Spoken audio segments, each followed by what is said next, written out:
Caution: this game contains scenes of violence and gore, as well as depictions of criminal acts. These acts are strictly punished by law. Please do not attempt to imitate them. This game also contains themes of sexual violence and self harm. This game is a work of fiction. Any relationship to real persons, groups, places, or crimes is coincidental.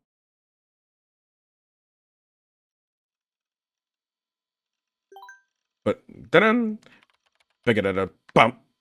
Yo. Hey, Neidhart-kun, I've been waiting for you because there's another new gen. What are you even talking about? Insert ASCII art here. Nugent, dude, what the fuck do you think I'm on about? Click.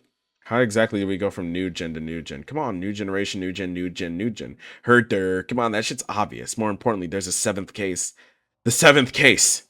It happened again. Another new gen. How long was this damn thing gonna go on for? Was I next? Would I be a victim of the next new gen case? Anxiety. Asai Grim was pretty much the Nugent guy at this point. He'd been keeping me in the loop about basically everything.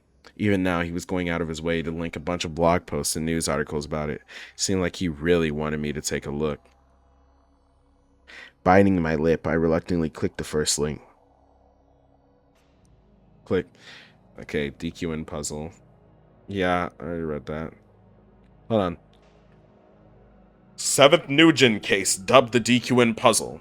On November 7th at approximately 4:50 a.m., the bodies of 3 men were discovered hanging from an iron pole near a railroad around Shibuya, Tokyo. The deceased have been identified as 19-year-old Fujita Kohei, unemployed, 20-year-old Anzawa Saburo, a college student, and 19-year-old Tagaki Ryo, a construction worker. According to the police, the bodies were severed in half at the waist, but the wounds did not indicate use of any sharp weaponry. Furthermore, the bottom halves of each of the bodies were interchained with each other, forming new combinations which were slightly sewn back together with thread. Carved into each body were the letters D, Q, and N respectively.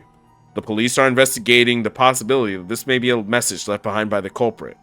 On the popular anonymous message board online at channel, images of the incident were leaked prior to the official coverage of the events.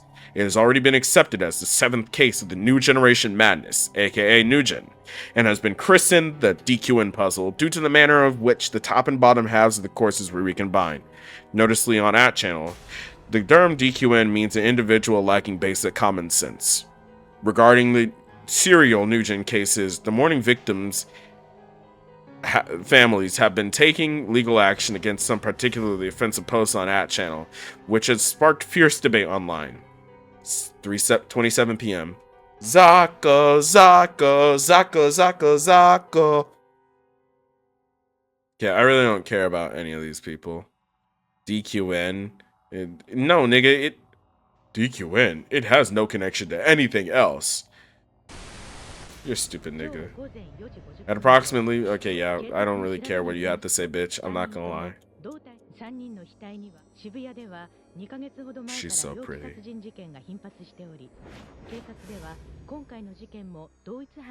At the end of the news clip, photographs of the 3 victims were shown. It's the 3 guys I beat the shit out of with my mind. I had seen those faces before. It's them.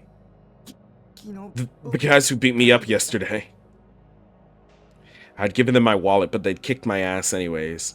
I'd then fallen unconscious, and when I woke up, Kozue was beside me. The 3 of them had been collapsed on the ground, covered in blood. I took my wallet out from my pocket and stared at it intently. When I came to, Kozupi had been carrying it, and she'd given it back to me soon after. Could the person who killed those 3 be?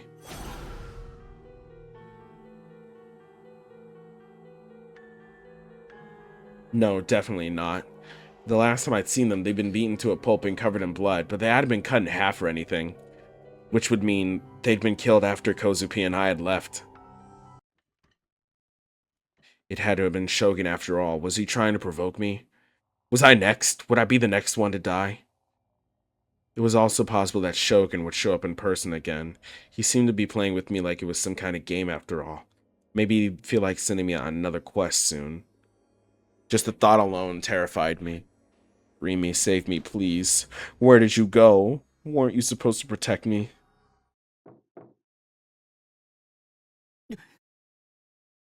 That knock was serious. Just now, there'd been a knock at the door. Someone was there. I looked at the clock on my PC. It was past 8. Who in their right mind would show up this late? Wait, Remy, it had to be her. She'd finally come to save me. I've got some bad news for you, nigga. She'd said she'd stay by my side, hadn't she? So it only made sense that she'd come back to me. Would it have killed her to come a little earlier, though? I got some real bad news for you, nigga. Feeling like my salvation was at hand, I practically threw myself at the door, and then removed the padlock. I gently opened the door. Re!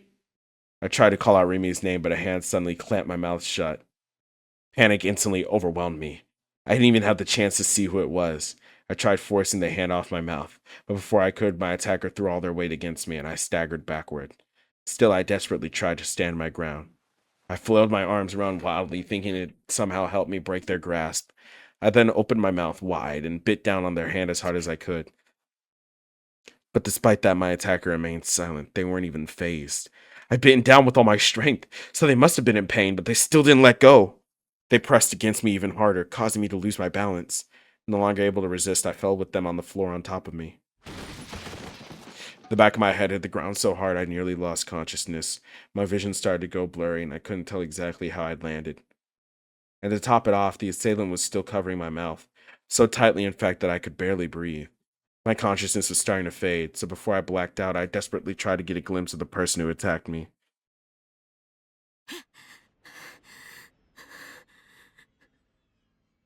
Damn, he really did bite down with all of his force. Jesus! You girly, you're gonna need to get that one checked the fuck out. I'm not gonna lie to you.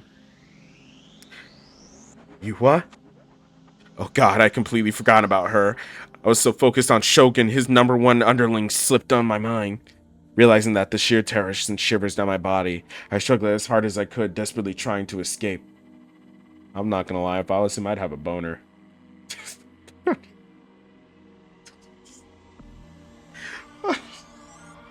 but, but under the weight of her full body, I couldn't move an inch. Nigga, I'd be moving inches, alright? Under normal circumstances, I would have been focused on the fact that our bodies were pressed together, but I lacked the capacity for that right now. Now wasn't the time to be drooling over female Oh, he said female. There was only one thing on my mind. I needed to get away somehow, or she'd kill me. Blood trickled out of Yua's hand where I'd bitten her. Even so, she kept pressing down with all her might. Her grip was just as intense as she'd first grabbed hold of me. She was trying relentlessly to keep my jaw shut, to the point where her nails were digging into my cheeks. A sharp stabbing pain pierced my body.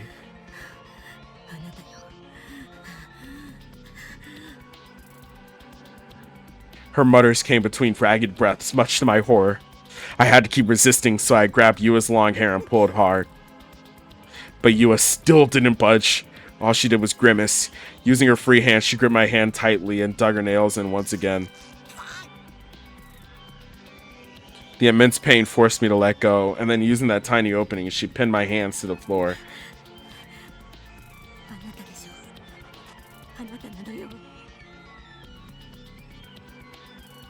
Yua's glasses had slipped down to her nose during the fight. Tears were welling up behind them, likely from the pain of me pulling her hair.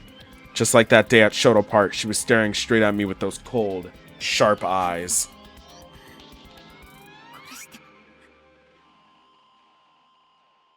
What the hell was she talking about? Was it the same bullshit as always, calling me the new gen killer?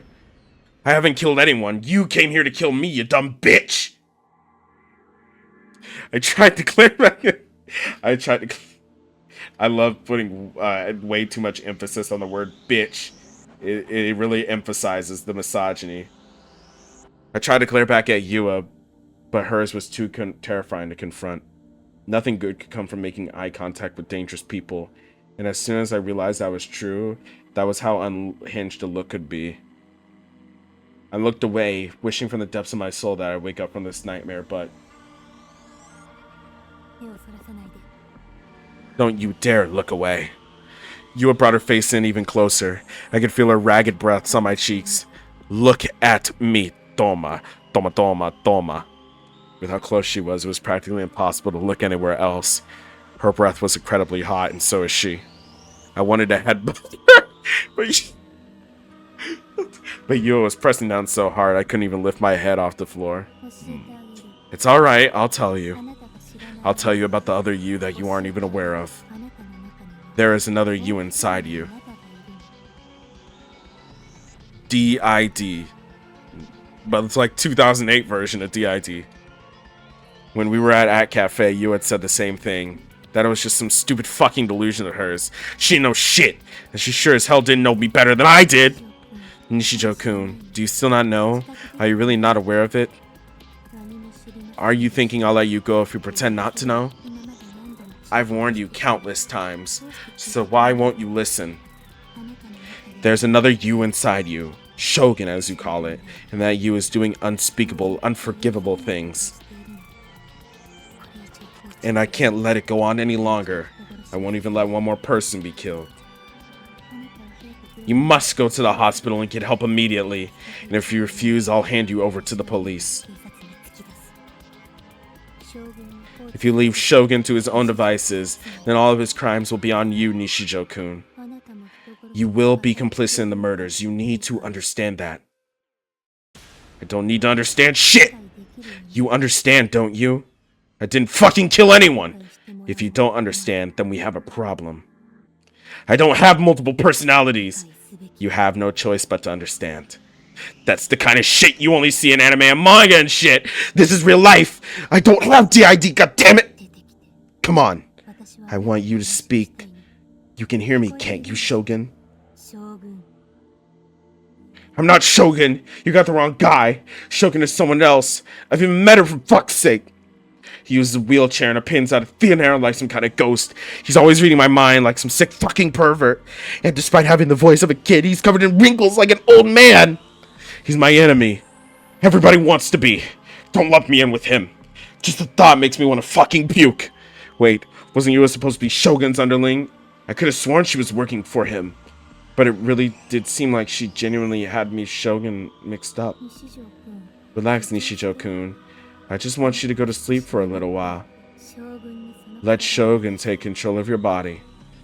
Even if I do go to sleep, that won't fucking happen. I don't have fucking multiple personalities, you stupid fucking bitch! I tried my hardest to say all that to her, but since her hand was still pressed firmly against my mouth, the best I could do was make a bunch of muffled groans. Come on out. Come out, Shogun. Come out now. Won't you come out? I know you can come out. You want to come out, don't you? Come out now, murderer. Tears began to fall from my eyes. I lost all will to resist.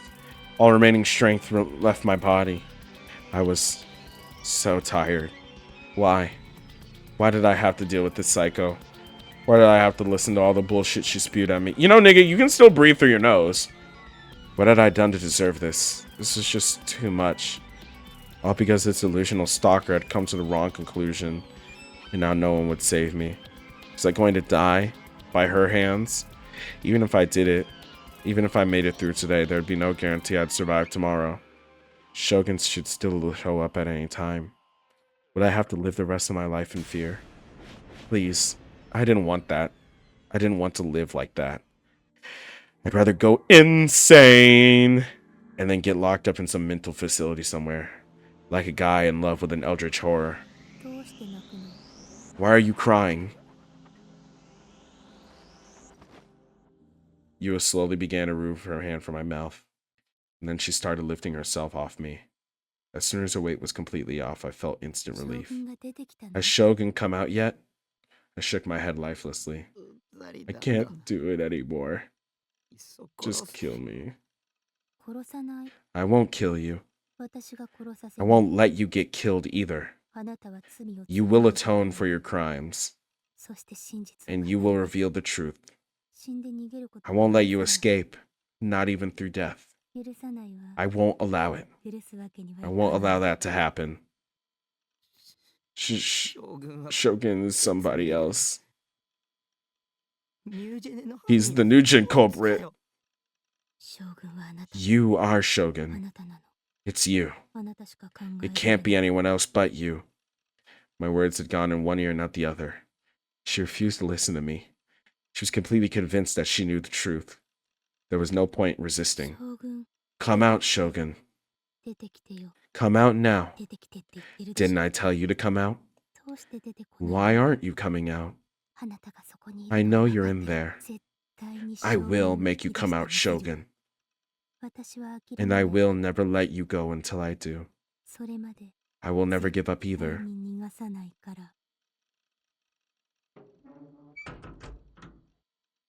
Yua suddenly stood up and went to close the container door. She slowly picked up the padlock and used it to lock the door shut.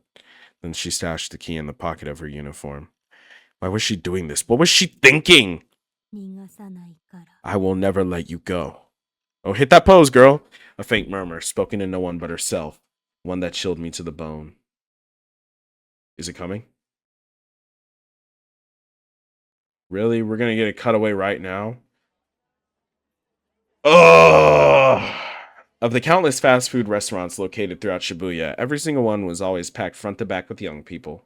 It took a lot of courage for a lone middle-aged man to come to a place like this. After all, he would stick out like a sore thumb. Those were the thoughts circulating in Yasuji Ban's mind as he sipped his coffee, surrounded on all sides by young people chattering away. The drink in his paper cup was already starting to go cold.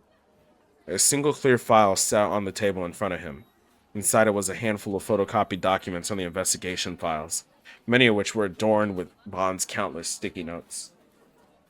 Bond had arrived at the restaurant about an hour ago, the location where he planned to personally re-examine the file's contents.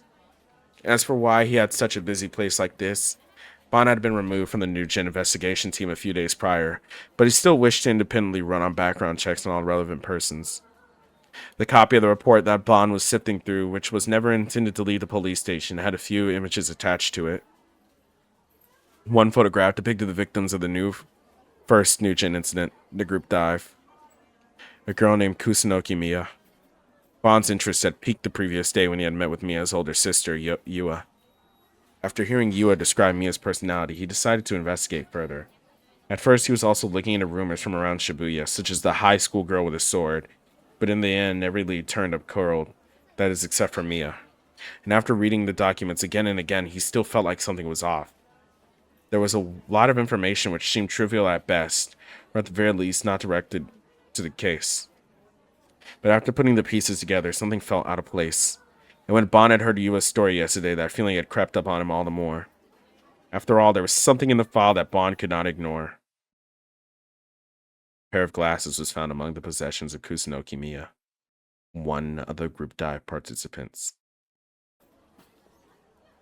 That was the detail that rubbed Bond the wrong way. He took a look at the list of notes taken from various interviews conducted during the investigation. Taking another sip of coffee, Bond let out a befuddled grunt. From her birth all the way until her death, there was not a single photograph of Kusunoki Miya wearing glasses. It was her sister, Kusunoki Yua, that wore them. He had even gone so far as to obtain access to Kusunoki Miya's medical records. Sure enough, she had boasted a perfect 20/20 vision, and thus had no need for glasses. Kusunoki Miya had been a quiet girl with an interest in anime, quite the contrast to her happy-go-lucky sister. That all matched up with the description Kusunoki Yua had given. While the 5 victims of the group dive were friends, some reports suggested that their encounter on the roof that day was the first time they had met ever. Okay, he said that, and I was like, ooh, maybe Yua really is, maybe it really is the other way around and all that, but it's more likely that Yua picked up an interest in anime to honor her sister. Allegedly, they were on... Wait, hold on, back up. Did you... He said quiet, but Yua says that she took on a dislikable attitude. But I mean, being an asshole doesn't always necessarily mean being... Okay, not necessarily being an asshole, but being hated doesn't always necessarily mean being loud and proud. Allegedly, they were online friends who'd gone together for an offline meet. Naturally, their only offline activity was heavily... They played ESO. Yua was in his fucking guild. Furthermore, several hours before the group dive, 2 high school girls, that's why, who appeared to be twins, had been spotted walking into a fast food restaurant in Shibuya. Bond took a look around. He was sitting in the very same fast food restaurant mentioned in the report. Before sitting down, Bon had also taken the time to speak with one of the restaurant's employees. The employee had told him that the two girls had chatted for a while and then proceeded to take a 10-minute bathroom break. What on earth could have taken them so long in there, Bon wondered. He stared intently at the women's restroom, which caught him the scornful gaze of every young girl nearby. Realizing this, Bon flashed a wry smile before returning his gaze back to the streets outside.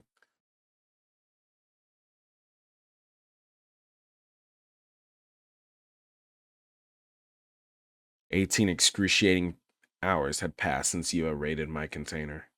My hands had been tied behind my back and around the leg of my loft bed. Fortunately, I'd been tied sitting down, so it wasn't too exhausting. Unfortunately, the rope coiling around my wrist was constantly digging into them, which was fairly painful. I somehow managed to doze off for around 3 hours during that time, but it didn't do me any good. I was still very sleepy, likely due to the fact that no one could get any half-decent sleep like this.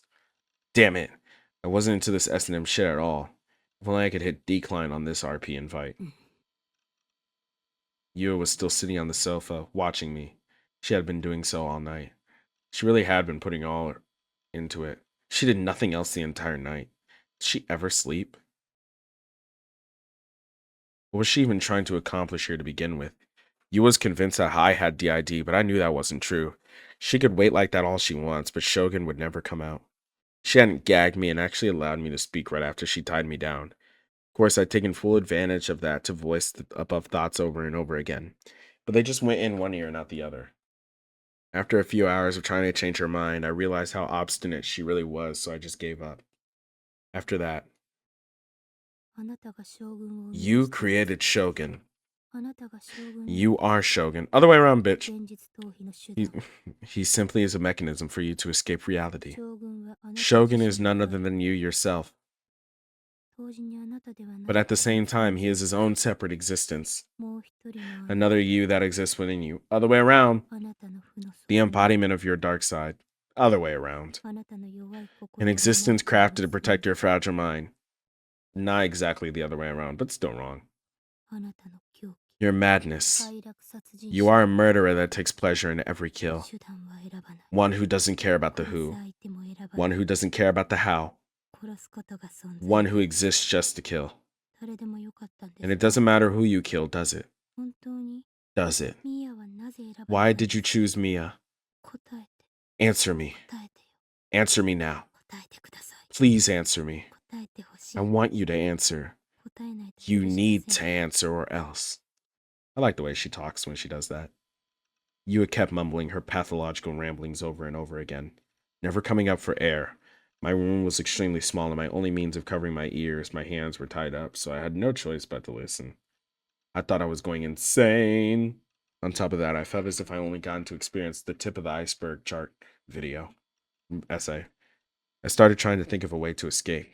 I tried pulling the toilet card to weigh my chances of getting out of here, but it didn't work. She didn't untie my hands and allow me to go, but she followed me very closely. She stood right behind me the entire time, never taking her hands off me, even when I was doing my business. Damn, Takumi, put that meaty ass thing away. And to make matters worse, she even conspired. How long was this shit gonna go on for? I couldn't even get some actual sleep. Because who knows when this bitch was gonna snap and kill me out of nowhere. Then again, even if I was awake, I wasn't confident. Yeah, you fucking weak ass nigger. What triggers it? What does it take to make you come out? Physical pain? Psychological pain? Sexual urges? Please keep your clothes on. Invoking trauma? Or is it simply by chance? Yua's murmurs suddenly came to a stop. But even then, she was still glaring at me. The room had become dead silent. And yet, given the circumstances, the stillness only served to make me even more tense. Suddenly, the sound of a stomach growling broke the silence. I hadn't anything to eat or drink, so I was obviously hungry, but that still hadn't been me just now. Which meant that Yua was hungry too. Moreover, I was sure I'd heard his stomach growling, but Yua's lack of reaction almost made me reconsider. Normal girls, Tan, for example, would have had a way cuter reaction. Yeah, she'd say it something like this. What? It ain't my fault. Yeah, I'm so hungry I could eat a horse, but I've been trying so hard to hold it in, so it's only natural. Huh? You want to know why? Well, last time you said, what the fuck? Sataton. Any man who says that to you, you need to run immediately. Now, I know that you're 16 years old, yet we can see your nipples in your underpants, so... Jesus, dude. But, well, please learn in the future that any man who comments on your weight at all...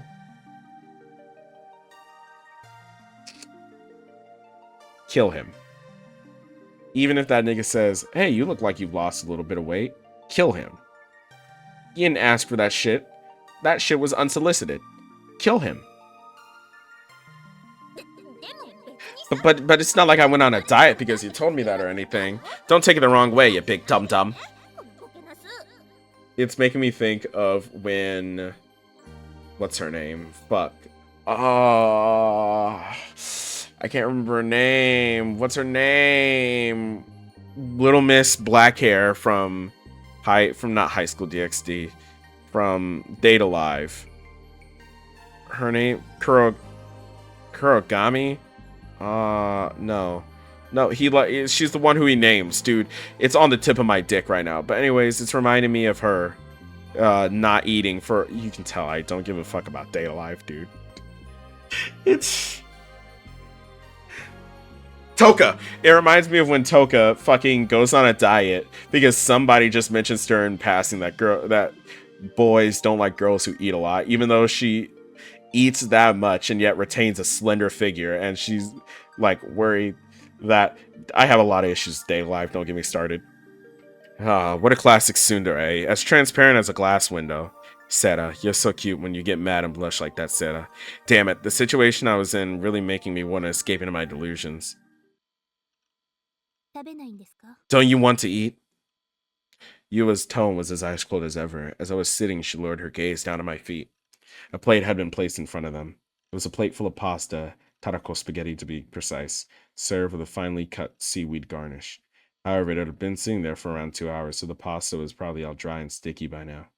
You had made it for me. She tied me up and left it without saying a word, then came back 30 minutes with a heaping plate of pasta. It would seem she'd gone to the supermarket, bought the ingredients, and then cooked them into a pasta for me outside the container house. What was she plotting by making me a home-cooked meal? I couldn't wrap my head around it. She could have brought something else that was ready-made at a convenience store. Maybe she'd poison it. That thought made me want to stay away from it as possible. Besides, it wasn't like I could eat it if I wanted to. My hands were tied up and the plate was at my feet. You can have it. Remembering that Yua's stomach had growled, I gave that sarcastic retort. I really owned that bitch. I don't plan on torturing you physically. I'm simply waiting for Shogun to come out. So please, eat. It will be problematic on Twitter.com if you don't. Eat. Do you really think I can eat in a situation like this? No, I swear. Dude, I don't want to see a fucking CG of her feeding him. Don't be ridiculous. Yua stood up, walked to me, and then she crouched down next to me. I looked away in fear, still holding on to hope she'd untie the rope coiled around my hand. But of course, that wasn't what happened. Instead, Yua picked up the plate, struggled to twirl the dry as hell sticky pasta with a fork, and then when she finally managed to, she held it out to my mouth. Here. No, I'm not eating that shit. Okay, open wide, say ah, and its variants were events you could only experience in a roge. Well, I mean, whatever. This was real life. When things were this tense, all her feeding me did was highlight her murderous intent all the more. At least untie me if you're gonna do shit like this. At least if I was untied, I could pretend to eat some and go, yep, this tastes like shit. Take it away, K, thanks. But I wasn't even afforded that. Shall I warm it up in the microwave? I just said I'm not gonna eat it. I thought about knocking the plate out of her hand with my knee, but if I did that, she'd definitely get pissed. There was no telling what she'd do next. The thought sent chills down my spine, so in the end I decided to hold back the urge. Please understand, Nishino-kun. I'm not doing this to protect everyone else, but to save you too. I never, ever wanted to hurt you. The fuck are you talking about, Yua? Are you stupid? Wanna die? Who the hell did she think she was? She wanted to save me. Sure, it was true that Nujin Shogun and all that scared the living shit out of me, and I desperately wanted someone to save me. But that wasn't someone. That someone was clearly excluding Yua. I never asked to be subjected to this crazy bitch's delusions. Eat. Seems more like you have a second personality than him. Oh.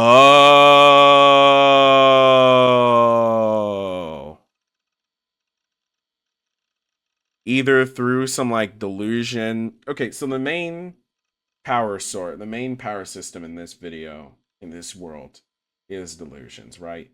And being a gigalomaniac. So either through that, or maybe something more supernatural, but probably less likely. Mia and Yua are both in the same body. Eat, even if you have to force yourself. Or maybe she just created a split personality, whatever. It's more likely that it's Mia and Yua in one. There was no, what the fuck?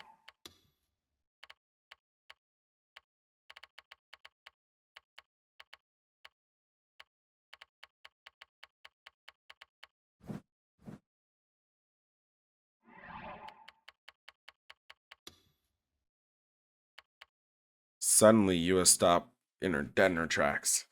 Why did this bitch come closer and closer every time she got mad? I kept looking away and my mouth clamped shut.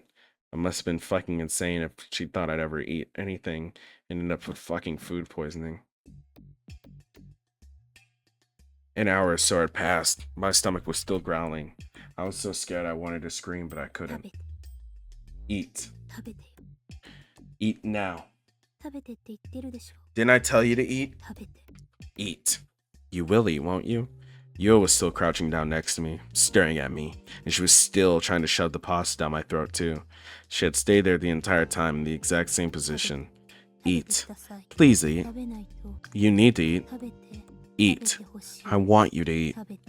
Eat. Eat it. Eat. It's safe to eat. Eat it up. Eat it up. Eat. Oh my god. Wait, hold on. She just said to him, eat it up, while feeding him pasta. Reference? I can't believe they knew about Chaos Head. She just kept making demands in her own series of low murmurs, refusing to do anything else. My throat hurts. I had a feeling that another hour had passed already. I was so creeped out I couldn't even lift a finger. I was petrified. I was a deer perpetually stuck in the headlights. The fucking Dylan deer stuck in the Logan headlights with Slendergan in the corner. She hadn't hurt me or anything, and she hadn't forced me to eat the pasta either. And yet somehow I felt more and more afraid of Yua with each passing moment. She was simply waiting for me to eat it up and nothing else. Trust me, Yua, I'm an eater. And yeah, I was still scared shitless. A normal person would have given up about 5 minutes. But no, not Yua. She had kept at it for over an hour. If this were a normal version of this thing, Yua would pull my hair, force my mouth open, and scream at me, "Eat it, you scum!" But she didn't, so I didn't have the slightest clue what the hell she was thinking. She was a total freak. She was broken. No sane person could do what she was doing. She wasn't a human. She couldn't be. I'm scared. I'm scared. I was at rock bottom. All I wanted to do was kneel down and beg for her forgiveness. My entire body was covered in a thick, disgusting sweat. I was enduring so much mental anguish that I could hardly breathe. I didn't know what to do. I'd never had a girl stare at me from this close and for this long before, but who the hell has? If we were some couple having some lovey-dovey conversation while we rubbed our noses together or some shit, that'd be fine, but no. No. Yua just kept on repeating the same shit over and over like a broken goddamn record. But this broken record never stopped fucking glaring at me. How is this even real? Eat. Eat it. Eat now. Eat, please. Eat. I couldn't deal with her gaze any longer, so I dared to squeeze out a single word. My voice had gone hoarse. Fine. Yua's murmur stopped. She remained completely still in the same posture as before. I forced my mouth open. I nervously ate the pasta she'd been trying to feed me for over an hour. My mouth was already dry to begin with, and eating this withered pasta. Wait, did you just say what I think it just. Withered pasta! Ah! Definitely didn't help it. It just sucked away any remaining moisture I had left. I couldn't bear the taste, so I didn't almost chew as I choked the pasta down. Yua blinked a few times, surprised to see me eating, and like a statue, she started moving again. Does it taste good? No, it doesn't taste good at all, I thought to myself. But there was no way I could say it to her face, so I gave a weak nod instead. I'm glad to hear it. Despite what she said, Yua had the most deadpan expression on her face. I couldn't even detect the slightest bit of happiness. She moved the fork back into the plate she was holding, and with it, she picked up another clump of the dry, sticky pasta and held it out to my mouth again. Did I really have to eat all of it? Would she not let me go otherwise? Give me a break already. Tears started flowing from my eyes. I couldn't hold them in anymore. I was just too scared. Yet, no matter how hard I cried, Yua didn't seem to care.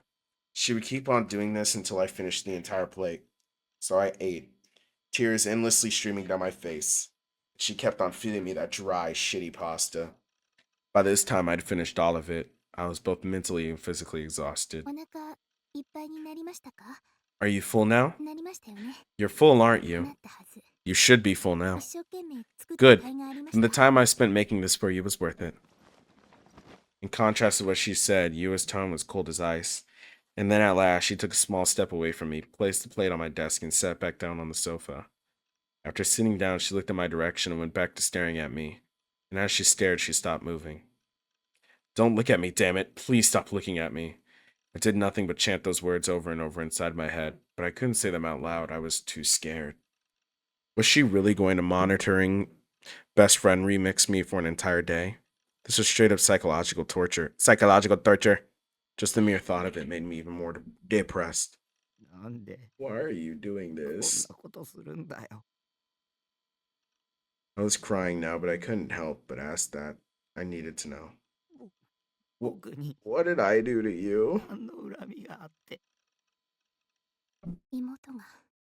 My younger sister died. Huh? Younger sister? For a split second, Yua looked like she was about to cry, only to reassume her ice-cold expression. She was one of the group dive victims. We were twins. She was the younger one. Her name was Mia. I'll never let the murderer who killed my sister get away with it. That's the promise I made to myself. And then I found you. I learned about your suffering. I want to find out why my sister was killed. I want to know the truth. I want to know why the culprit, why Shogun killed her. And I want to save you. Please understand. You understand, right? You will understand. You should understand. I'm sure you understand. I thought back to the victim of the group dive that had been uploaded to YouTube. Had one of the crying victims in that video been Yua's younger sister? I knew full well what Yua was going through, the same kind of thing that happened recently with Nanami after all. But that didn't mean I could forgive what she was doing right now. This crazy bitch had broken into my house, tied me up, and now she was holding me captive. Yeah, no way in hell I could ever feel sympathy for her after all that shit. Yes, you could, nigga. Don't sit here and lie. I had completely lost track of time. My room had no windows after all. I had no way to tell what time it was. What does whose eyes are those mean? Why did you have the people you were about to kill say that? Why was it left as a dying message? What were you trying to convey? Usually I just checked the time on my phone or my PC. Not that there were any other ways to do so. But since I was still tied to the leg of my bed, I obviously couldn't use either method. The only chance I got to check the time was whenever I went to the bathroom, but even then it was a pretty small window. The longer this torture lasted, the harder it got for me to get up and use the toilet. I simply didn't feel the urge to piss, likely because I wasn't drinking enough water. It felt as if I'd been deprived of all psychological phenomena for over a day now. Why Darth Spider? What were you trying to accomplish by wearing that character's helmet? Does it bear some kind of religious significance? Do you aspire to be an anti-hero? Or do you just want to be a mockery of public opinion? Yua practically didn't move an inch. She simply continued, Yua ain't moving it. Whatever. She simply continued sitting on the sofa, standing up every once in a while, only to sit back down after. And her muttering hadn't stopped the entire time. How is she still talking after this long? Vigalea Yuna overhood irony walk. It wasn't like I could kill the time on my PC, nor could I make any calls or send messages. I couldn't even sleep. All I could do was sit there and be assaulted endlessly with questions. Yua's mumbling was starting to sound like a mantra or something at this point. I couldn't stand being watched for this long. Sure, I had to cope with Shogun reading my mind, but the sensation of being observed by the gaze. But while those things did suck, I could still at least stomach them, book them. I wish I could say the same about Yua's unending watch. Her gaze was so utterly devoid of any emotion or warmth that it genuinely, genuinely felt, as if it wasn't even there. Like my existence itself was constantly being ignored, if not outright denied by her. Regardless, the point is that I knew nothing about what was going on in the outside world. And no, I couldn't as long as I was tied up. I had lost all perception of time. I didn't know how many days had passed since I'd been tied up. I had a feeling that 2 days had gone by, but it sure as hell felt like a month. Being deprived of my freedom of movement was really stressful. Every minute of however many hours had passed, I would think to myself, I need to look at a clock. That was the sole thing on my mind. Or perhaps PvP boss. Yua's head suddenly tilted. She took off her glasses and rubbed the eyelids that occluded her bleary eyes. She was only human, I imagined, so she was finally starting to get tired. She hadn't caught a wink of sleep the entire time at all. Maybe she should have thought this through before doing it. She was just wasting her time. Nothing would come of any of this. This would have never happened if she just listened to me. When are you going to come out? Her whispers were practically delirious. Come out. She must have been still talking about Shogun. How can I get you to come out? Won't you come out? You should come out. Unfortunately for you, he won't come out no matter how much you plead, because he's not there to begin with. I will keep watching. I will... Wait. When silence took over the room once more, Yua's body slowly tilted over. With all her strength gone, she fell to her side on the sofa. Had she fallen asleep? Had her batteries finally run out? I breathed a sigh of relief, and all the tension in my body released along with it. I hadn't had a single moment to relax the entire time she'd been staring at me, and now that she wasn't, I could finally take it easy for a bit.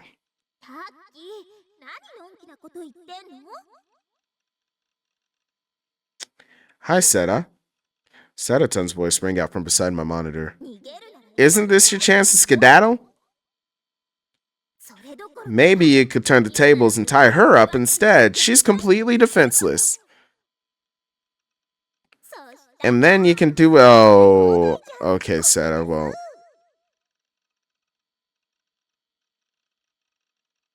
Oh, I see. So I can degrade her and train her. Oh my god, nigga. Are you fucking serious?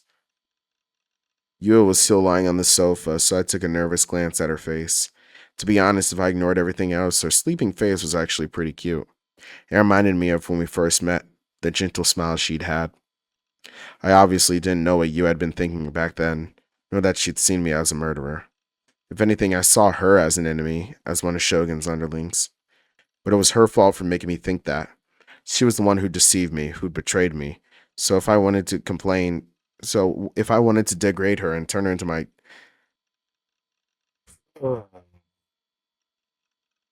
I peeked at Yua's sleeping face once more. Her eyelids twitched erratically, and her face contorted in a pained expression. Then from the corner of her eye, a single tear ran down her cheek. Could could she be having a nightmare about her dead sister? Taki, aren't you gonna make her a slave? Bitch.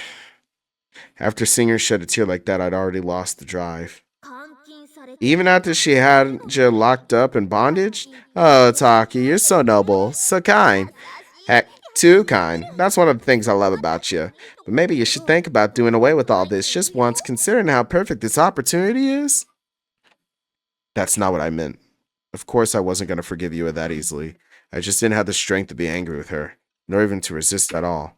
It was all gone. She won. I lost. Was it because of the huge release in tension? Or could it have been because she told me about her little sister? It didn't really feel like Yua wanted to hurt me or anything, weird as that might sound. Suddenly, I was struck with an intense drowsiness, and so I surrendered my body to the feeling, allowing myself to forget, if only for a moment, the pain my bound wrists were being tortured by. I'll think a way out of this later.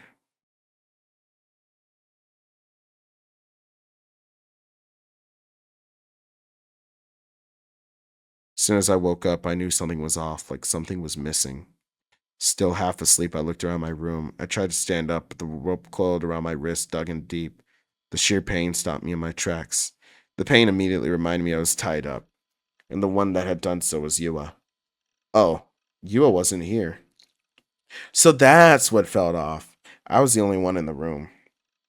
Where had she gone? Had she gone to make food or to use the bathroom? I didn't know how many days had been since Yua locked me in here, but I did know was that neither of us had been to school the entire time. We only went outside to use the bathroom or cook something. I wasn't even allowed to take a shower. I let out a heavy sigh. Yua should come back any minute now, and when she did, she'd start watching me all over again. Had Yua always been this stubborn, or was it the hatred and regret she felt from her sister's death that made her start acting this way? Regardless, how could I make her understand that I wasn't Shogun? Maybe I could show her the messages Shogun had sent me. They were still on my PC anyway. But let's be honest, we were long past that. Yua was fully devoted to the delusional bullshit she'd come up with. I doubted she'd believe me even if I did show them to her. I needed something more concrete, something to convince her that Shogun and I were completely two different people. If only she would just show up here, there'd be no denying it. That kind of sucked for me if that happened, though. I didn't want him anywhere near me, and besides, if he came to my best, it'd be probably best that he killed me. Come on, Taki, you gotta hightail it out of here. I can't stand watching this judgmental, violent stalker girl bully you like this. Thank you, Seta. But I can't run. I can't untie myself on my own. Is what I think is gonna happen? It obviously already made my fair share of attempts to escape, but my struggle had proved futile. Yua's knots were tight, and no matter how hard I tried, I couldn't even get them to budge. If only I was a real girl. Now I could just come on down and rescue you right away, Taki. I don't know, as great as escaping sounds on paper, Seta, I think doing whatever she says like I've been doing is the far safer option. If I tried to escape and failed, I could make Yua go berserk. Whenever Yua lost her temper, it was crazy how scary she got. So I was going to do everything I could to not provoke her. Wow, you're really taking your time to think of the best way to keep your head on your shoulders, aren't you, Taki? You're so amazing. But I don't really want you staying in the same room for too much longer.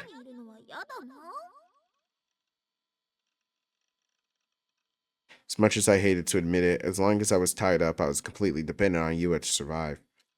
Luckily, she hadn't been less violent with me at all yet. She'd even cooked for me and let me use the bathroom whenever I asked. She was still treating me like a human being. And I was sure that once she finally understood that, no matter how long she waited, Shogun wouldn't come out. She'd let me go. Hell, even better, I was sure she'd beg me for forgiveness. Of course, I'd make her get down on her hands and knees, and what else be the point? All right, oh my god. And then it would all be forgiven. Yua would go back to her own life, and I'd go on with mine. She'd never see me again, I'd never see her again. Put the Kanye song. So at least the threat of Yua would disappear completely. Or if I was very lucky, there was even a chance that she would have a change of heart and end up joining my party. Shogun was still real and very much so a problem. So Yua could step up and replace Rimi as my protector. It'd be much better than nothing. We even had some common ground above all else. Yua resented the Nugent culprit and therefore Shogun. The enemy of my enemy is my nigga. Yua's interests and mine coincided. 僕って頭良くね天才じゃね No, you're not, nigga. タッキーってば天才。私さ、ますますタッキーのこと好きになっちゃっ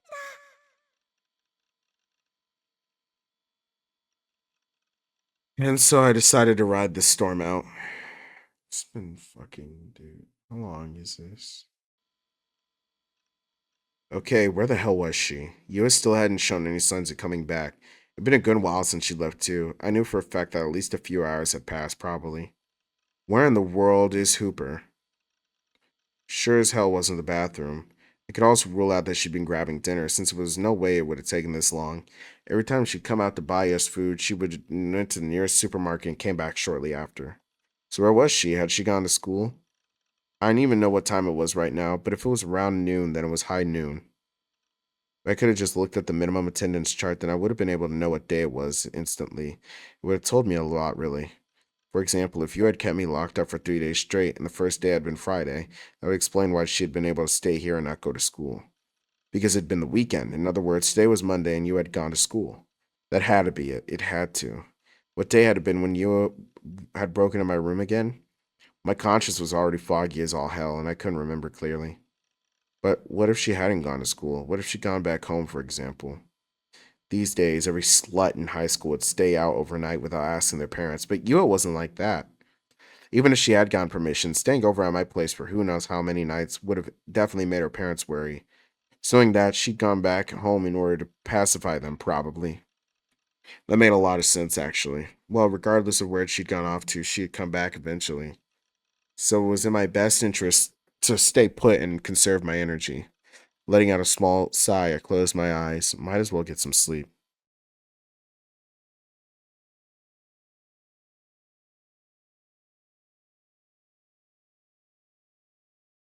I couldn't sleep.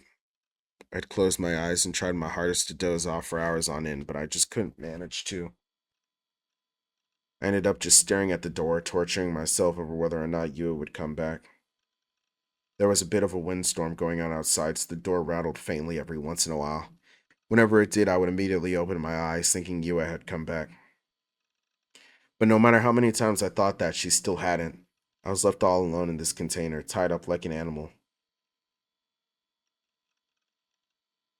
Since she was taking her sweet time, I might as well try to break out of the restraints on my wrists. The rope that bound me to the leg of my bed was made of nylon, which is why I thought with maybe enough force I could break free. So I poured all my strength into my arms.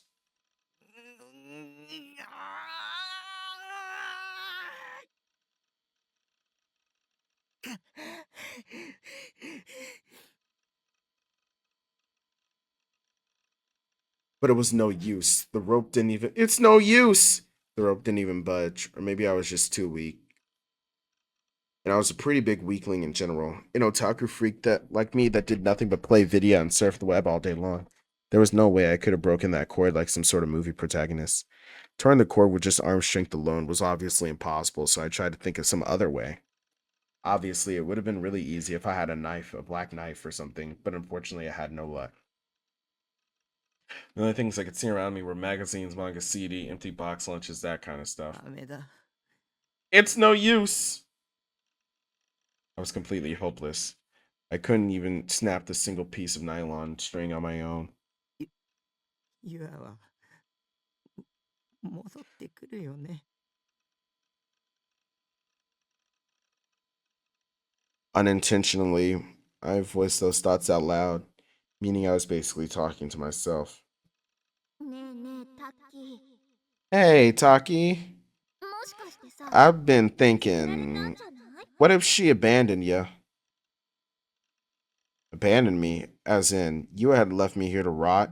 As in, she wasn't planning on coming back? For clout? If that was true, I was screwed.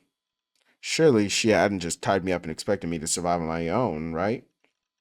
If you were gonna lock someone up, then you should be responsible for them until you let them go. That was just common sense. No, she couldn't have abandoned me. I was overthinking it. Yua was definitely going to come back. She still hadn't uncovered Shogun's true identity, so surely she wouldn't give up yet. Yua would never give up.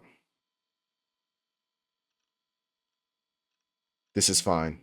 知ってる And a そう fire. いうのってさ、ストックホルム症候群って言うんよ。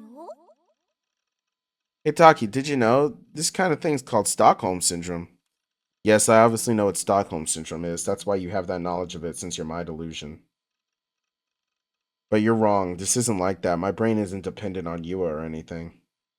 As if I would ever warm up to that mental case, let alone fall for her. 僕もつい最近 Okay, didn't you just think a few minutes ago? I know what Yuma must be going through. Something similar happened to Nanami after all. Come on, Taki. You know you can't hide any delusions from me. I'm one of them. Was I just lying to myself? Was I forcing myself to believe I could trust Yua? Maybe I was. Stockholm Syndrome was a psychological phenomenon in which people deceive their own selves for the sake of survival. But what else could I do in this situation? I had no other choice. I had to rely on Yua. Rimi had blacked out, and Nanami hadn't come to check on me for a long time now, because she's fucked. My parents let me know when they were worried about me via Nanami, but they never actually checked on me personally. I still want to know what the fuck is actually up with his parents. Like, where does Nanami sleep every night? And then the only other person that I knew that lived in this container was Yua. Which meant the only person I could rely on was also Yua. Therefore, I had to rely on myself. It was the only way I could survive. I didn't want to die. I didn't want Yua to mistreat me. And I didn't have the courage to resist her using force. Which is why I decided to submit. I wouldn't resist. And then, if I waited long enough, eventually she'd understand. That was the only way an otaku freak like me would survive. I would trust in Yua. I would trust in her by lying to myself. And then I would make it out of this without anyone getting hurt.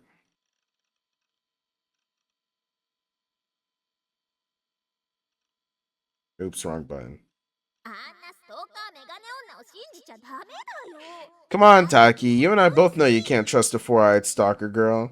I know you're a real nice guy and all, but this is taking it a step too far. For the first time in my life, I completely ignored what Sedaton had to say. So please come back soon, Yua. You're coming back, right?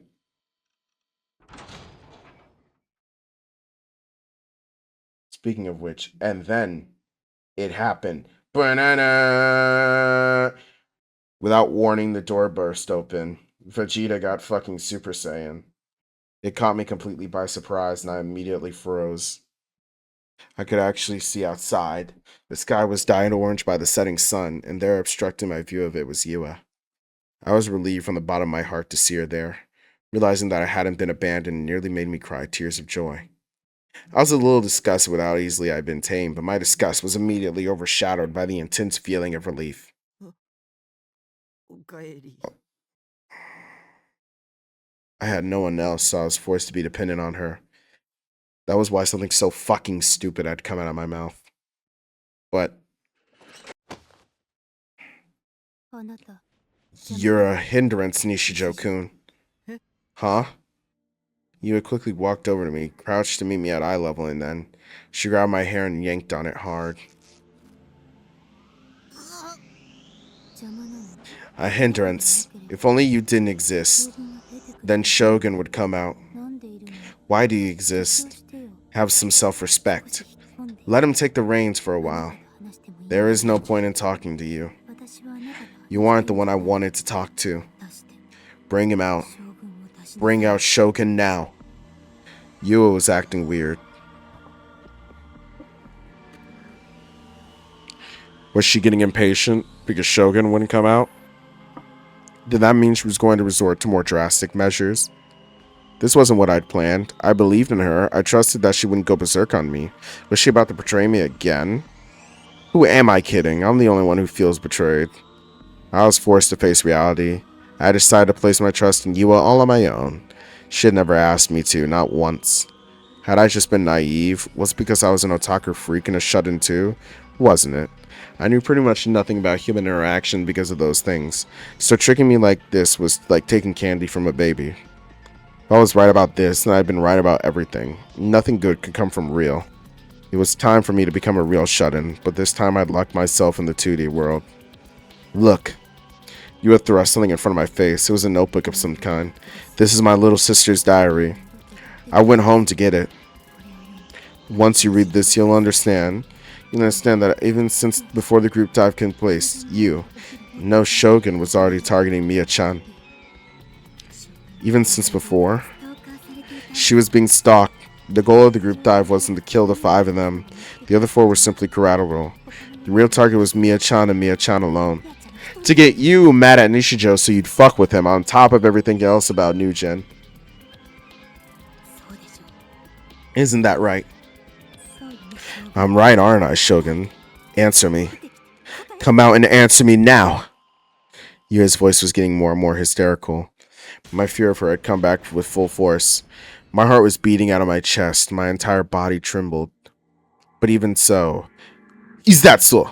I couldn't accept what Yua was accusing me of.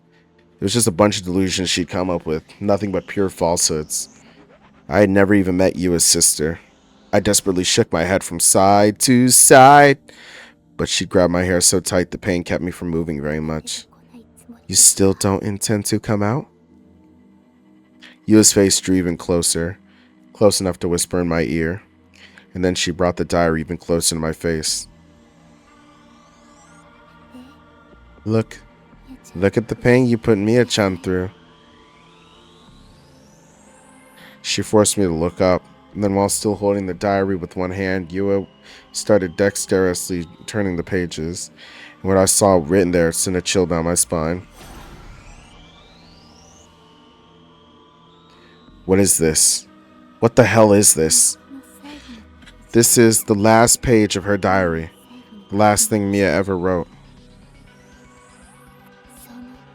Whose eyes are those? The date, September 6th. The very day before Mia died in the group chat. It's Shogun. He could read people's minds and control them. What do you mean he can read people's minds and control them? Surely you don't actually expect me to believe that. Surely not. She was being stalked. By Shogun. By you.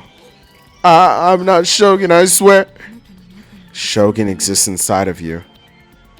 But I just told you that's not true. Shogun is someone else. His Shogun is Nishijo Takumi. Enough excuses. I have proof that you were the first one to write Whose Eyes Are Those Eyes. It was in an essay you wrote when you were younger. There was more than enough circumstantial evidence. You are the only one it can be. The only one. It wouldn't make sense otherwise. You killed my sister. That's not true. That's not true at all. I don't sleepwalk, and I don't have multiple personalities either. Shogun does exist, but he isn't me. He's someone else, I swear. I swear. What comes to mind? What comes to mind when you look at this diary? Satisfaction from pushing my sister to the brink? From killing her? Satisfaction from pushing my sister so close to the brink you made her write this? Why did you do such horrible things to her? Why did you kill Mia? Why? You're wrong, Yua. Everything you say is wrong. No, you're wrong. You committed murder. You killed her. Murderer. But this diary, isn't it yours, Yua? What? Yua looked puzzled. It stuck out to me like a sore thumb ever since I first seen it. It was written on the front cover. Yua's diary. At first, I thought it was just a mistake or something, but Yua had exactly said whose diary she thought it was. This is my little sister's diary. But if it was her sister's diary, shouldn't it have said Mia's diary? That's Yu's diary. It's written there on the front. 表紙にそう書いてある。何言ってるの？ What are you talking about? Yua deliberately avoided looking at the front こ cover. れはみやちゃん This is Mia-chan's, 死んだみやちゃん the diary of my dead sister, Mia-chan. あなたに殺されたみやちゃん Mia-chan, who you killed. みやちゃんのなのよ。 It's みや Mia-chan's. ちゃんが書いた。 Mia-chan wrote it. 死ぬ前に Before she died, she wrote it herself. だったら I'm telling you, look at the front cover. 見てよ。 Terrified, I nervously pointed at the notebook. Without showing a hint of hesitation, Yua closed it to look at the cover. When she did, she turned back toward me and やっ said, ぱり just like I thought, it's Mia-chan's diary. Huh? She must have seen it just now. There was no way she hadn't. Okay, I'm just gonna say this. Like, there is no question in my mind if Mia was a real person or not, because it takes a lot, and I mean a lot of power to real boot a human, let alone to real boot a human, to create a shared awareness of a brand new human with that many people. It took Takumi all of his power, and he had to go into hiding. And then it took Takumi the right arm being in love with his little sister and a whole lot of power that sent him into a halfway coma.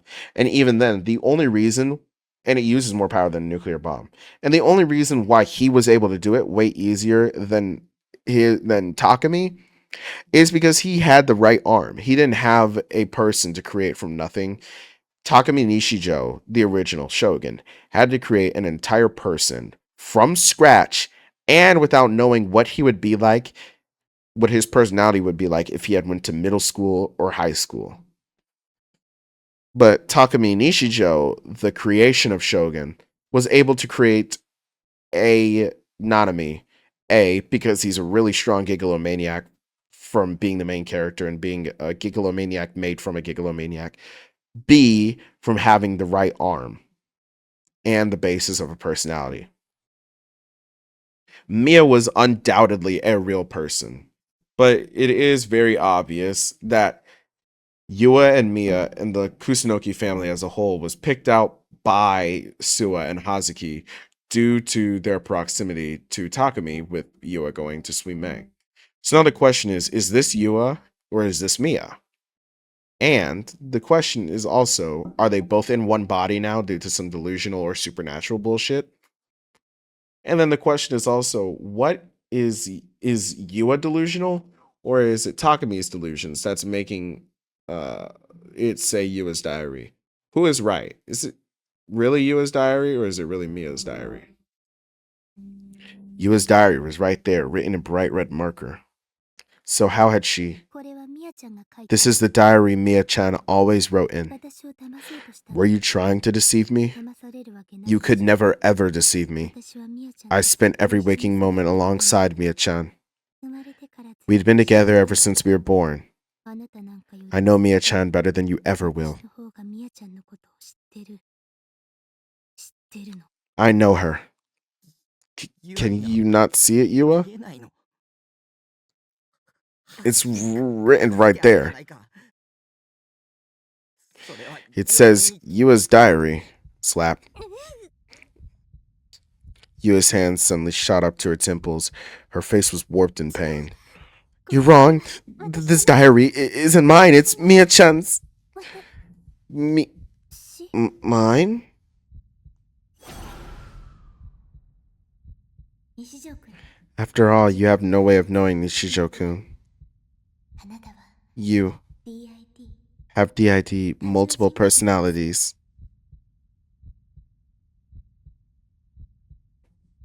君は Who are you? 誰だ。私は I'm ユア。 Yua. 私は I'm... Could it be that I'd never been the one with DID? It'd been Yua all along with the shitty 2009 version? Well, actually, I'm just assuming that this is bad representation and that this is like a shitty depiction of it. I don't actually know. I mean, because it's more likely to be a really bad representation of it than to be a good one. Had the police ever officially announced the identities of the group dive victims? Since she was a minor, they would have called her Girl A or something, right? Well, we know that Mia was a real person. We know that Mia was a real person from Yua's awakening of her gigalomaniac powers and from Suwa seeing Mia there. So we know that Mia was a real person. Or did you really have a twin sister, Yua? While it was certainly possible that someone named Kusunoki Mia had existed and had died in the group dive, it was also possible that they were completely unrelated to Kusunoki Yua, the person standing in front of me right now. They could have simply been someone with an extremely similar name. She exists! Suddenly, Yua's hands were around my neck. Her fingers were oh so slender, yet they harbored a terrifying amount of strength within them. I can't breathe! She existed! Mia-chan existed. I know she did. I remember her clear as day. Can you prove it? Yua's grasp weakened.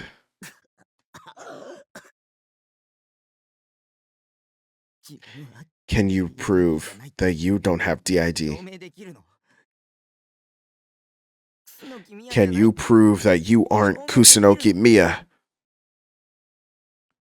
I, for one, couldn't prove that I wasn't my alter ego. After all, the only way I wouldn't prove I was Shogun would have been for him to show up next to me. I could prove it. Yua took her hands off my neck. She let the notebook fall on the floor. Mia-chan had a mole. Uh-oh, the mole's gonna be right there. Yua slowly began to remove her uniform's top. Well, it had to happen eventually. Just under her left breast. She had a mole there, and I don't. Please, I don't want to see your titties. She unbuttoned her blouse one button at a time, her hands trembling as impatiently as she did.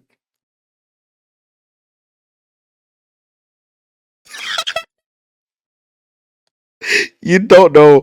I don't know why this CG is so funny to me. Like, it's... oh my god, did he really describe him as that? Okay, it's not her titties I'm excited to see. I don't really care. She's like not 18 yet. Get back to me when you're 18. The law is the only thing that stopped me from being a pedophile. Trust me, that's definitely not a joke. But her look of anguish is actually really fucking funny to me. And I don't know why, but she looks kind of like a frog. It's like the green in her eyes. It's just like, oh shit, there's a mole there. Ah! I searched too with my eyes, and just under her left breast was the mole from Overwatch. It's there. There's one there. But why? I shouldn't have a mole there. Oh, hey, those are her underpants. She unbuttoned her skirt too. That's cool. What? Fucking SpongeBob saying, "Who am I?" Yua's face grew as pale as a ghost. Her lips trembled in fear. Her eyes swam in place, gazing into the maiden abyss as she wrapped her arms around herself. She didn't even care that she was still half naked. I am Yua. I am a good girl. I've always been a good girl. I don't like that. Mia-chan's always been the difficult one. I always wanted to be the good girl. Mia-chan loved Yua-chan. Yua-chan was worried about Mia-chan. Her ramblings gradually can turn more incoherent. I was pretty freaked out. I mean, I'm freaked out too. Not the same way. But I knew I just couldn't abandon her and make a run for it. I knew fully well what mental state she was in, because only I, until a moment ago, had been the exact same one. From the moment Yua told me I had DID, I'd been suffering from non-stop anxiety, instability. So I really did understand. I knew what it was like to feel your entire existence was one step away from crumbling to dust. I didn't know if she was suffering from DID or if it was something else entirely. But what I did know was that there was something wrong with her, and there always had been. I knew people who could be two-faced, but she was far too good at it. It was hard to believe that she'd been acting when we first met. The difference between her back then and her when she snapped was like night and day, night and day. So much so that it didn't even feel like the same person. Do you have DID, Yua? Mia was a real person, all right? There is no doubt in my mind that Mia is a real person, okay? But one of those twins died, and one of them took the moniker of Yua. Whichever one it was doesn't fucking matter. Whether Yua swapped all the details of Mia and Yua in her mind, and she's actually Yua, but Yua had a mole, and she thought Mia had a mole, or if she's actually Mia, and Mia has the mole, and she thinks that she's Yua. Or if Yua died, or if Mia lived, it doesn't fucking matter to me. I mean, it does. You know, the mystery's kind of cool. But in my mind, there is no doubt that there are Kusunoki twins. I don't give a fuck what her parents say. I don't care. Because Sua saw Mia. Because Sua saw the Kusunoki girl. People saw the other people in Shibuya saw the Kusunoki girl. And it is difficult. You cannot real boot a person unless you are Takumi Nishijo or Takumi Nishijo. You cannot real boot a person. It takes up too much. You have to be a special, super ultra mega busted type of gigalomaniac to do that. And it takes so long. There is no way. Nothing can convince me. Unless the fucking people who worked on this game knocked on my door and said, go men. Said, Konnichiwa, William-san. Okay, this is just racist. Unless they knocked on my door and they said, hey, nigga, by the way, that bitch wasn't real in the first place. I'll never believe. I'm also surprised that the CG was of her holding her breasts and not her feeding him. I really thought we were going to get a CG of him feeding her. Other way around. No, she existed. I know she existed. I know Mia-chan existed. Still covering her breasts with... Thank you. You fished her for something... Hold on. For something she'd just taken off, she took out her phone and hit a few buttons and then showed it to me. See? She's right there. The two of us are right there. But there's... What? She did exist. There were definitely two people on the screen there, and the image didn't look edited either. And also, like, if nobody knew Yua was a gigalomaniac, that means that this isn't a projection of her own memories, all right? That takes like a special kind of skill or an immense amount of power, and nobody knew Yua was a gigalomaniac. I mean, hell, they could barely even project fucking what's-his-name memories correctly. And that's because him and Hazuki aren't gigalomaniacs. And nobody knew she was one. They would have definitely known she was one if she did this shit. The two looked eerily similar in that picture. Although they were twins, the only difference was that one had glasses and the other one didn't. I don't know. I can see some other differences in them. I'm not just talking about their, like, yes, identical twins are identical, but yeah. The girl who we're assuming is Mia, her eyes are very slightly darker. It's probably because of the light in Yua's eyes. Also, their noses are very slightly different, but it's probably just the angle they were written from. They probably, in universe, look the exact fucking same. I am me. After all, identical twins are the same egg just split in two. Which one are you? I'm... She pointed to the one on the left. And then the third male happens. Right at that moment, okay, you know, where's Senna? Where's Kozue? And where's Rimi? Two of those people should have come here by now to check out IR2 and then be pissed at me. And one of them should have come here to check on me by now just because I haven't done shit in a while.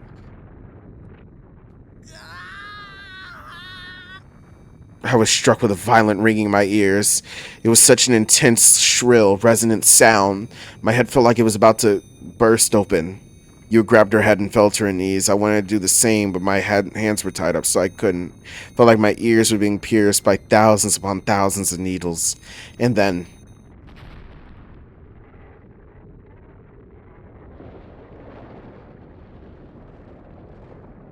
I was hit by an enormous impact, and a blinding light dyed my vision completely white.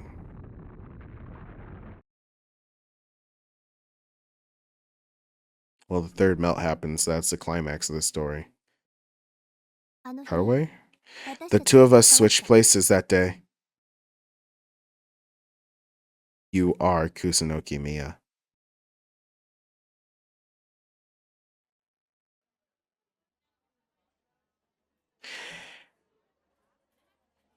It's kind of reminding me of a certain Atlas game. Before we go any further, that guy right there in the hoodie, he looks like Brandon. Like as in, I have a crush on. At the Shibuya McD, a large wave of students arrived as soon as evening hit. I could hear the high-pitched voices of high school girls chatting away with one another. I took a moment to look out the window and then I took out my phone.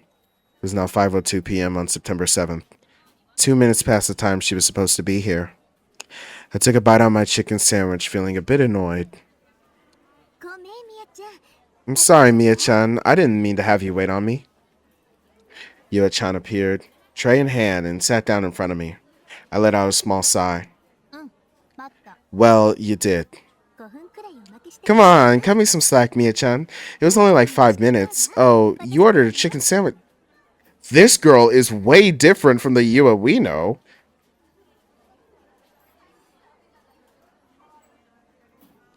That's because she's the true Yua. She pointed to the chicken sandwich on her tray. The two of us were twins, and it was only natural that we'd have the same preferences. She didn't really need to point it out every time we had something in common, but she happily did so anyway. こうして渋谷 This is the first time we've ever met up in Shibuya, right, Mia-chan? I didn't go to school in Shibuya. The two of us saw each other at home all the time, so we didn't have many reasons or opportunities to meet in Shibuya. That was all there was to it. 私にお願い So, what did you want to ask me again? Just ask away. Anything's on the table. 何でも言ってね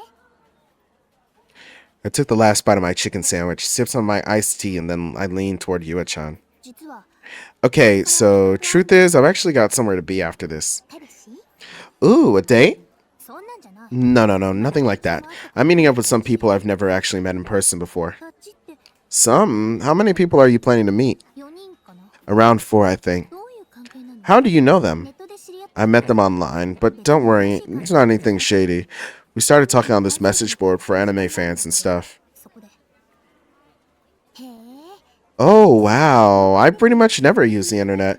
I didn't know it really works. Is making friends online that common? ってよくあるのまあね Kinda. The point is, it's my first time going to an offline meet, and to tell you the truth, I'm a little... みやちゃん人見知りだ You're worried you're going to be too shy?